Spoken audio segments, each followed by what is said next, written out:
so he was up there behind his Hammond, and he was doing all the fancy stuff and all the, like, you know, he used to throw classical stuff in. And I don't know if that's an overlap from me and the Hassles when we used to hang out.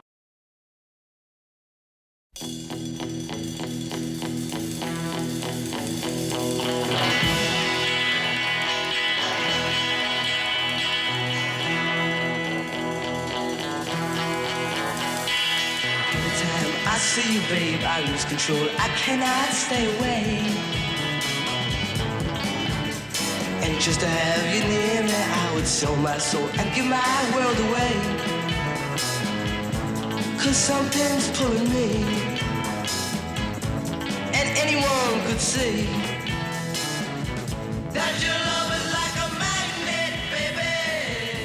I have to admit that if it wasn't for my old band, The Age of Reason, I wouldn't have met Billy Joel.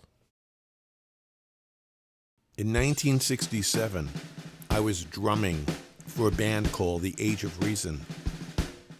5 kids from the Bronx who, when they started, had no dream or idea that they would be signed by United Artists Records, since the band had been formed in 1965 as the Loose Ends.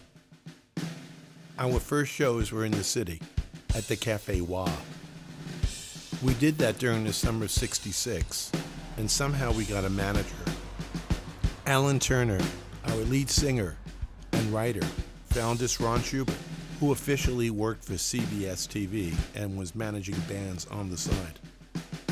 By 1967, we found ourselves auditioning in Long Island at a club called My House that was owned by Danny Mazer, hence the name Danny Mazer's My House. I remember the night that we auditioned. We had a 5-piece band, plus our manager was there, who was basically doing his Tom Hanks act, a la That Thing You Do. The manager is encouraging the band, telling them they're the best band in the world, blah, blah, blah. Well, that's how Ron, our manager, was. And we had to audition for a spot that basically meant playing on weekends and opening up for the house band, the Hassles. We auditioned and we got the gig. Anybody who was rocking at that time always had to do cover songs. Even if you were famous, you still did cover songs. The Hassles didn't always play at My House. Sometimes they would get gigs outside of My House and do separate dates and make some money that way. There was one time when that happened, and a band called The Pigeons, with their style of overproduced cover songs, they would take a song like Eleanor Rigby or Day Tripper and overproduce it very, very emotionally.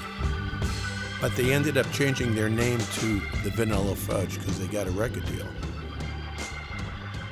And the Hassles would always return to My House. The Hassles would choose us to open up for them at other engagements like proms. And there's one story attached to the prom that I will never forget, because The Age of Reason and the Hassles had this incredible food fight in the cafeteria where we performed. And you could just imagine a bunch of teenage guys in bands throwing cartons of orange juice or milk and desserts at each other, and literally just picking up anything to use as a weapon. And then at one point, somebody picked up Billy and threw him in the shower and turned on the cold water. It was crazy, but it was out of friendship and out of camaraderie and, I guess, mutual respect, as much as 16-year-olds and 17-year-olds respect each other. But those gigs went on for a while. And even the ones at Palisades Amusement Park, which we headlined many times, it just seemed like the Hassles and the Age of Reason's lives were intertwined.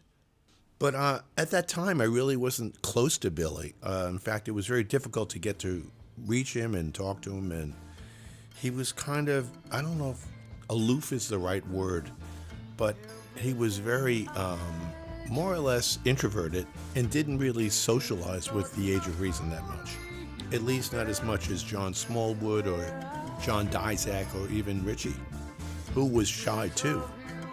But not as removed. Our bass player, Phil Martin, ended up joining the Hassles for a brief period, maybe a year. Their bass player got into trouble, and they asked Phil to join them. Listen to this interview of Phil Martin that I did with him a few years back, describing how it was when he was in the Hassles. And he describes how the band performed on stage and what he needed to do with the band in order to be in it. Can you describe my house? Can you describe what that place looked like? Because you were there longer than anybody else was. Yeah, you had a little corridor, and then you had your bed on the left. Then you had a sofa on the right. The TV. No. Come on, not that house. The other house. The other house? Yeah.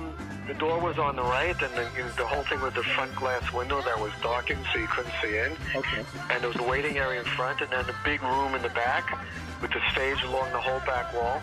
We showed up, and, girls were pushing online to get in, and somebody went through the plate glass window into my house.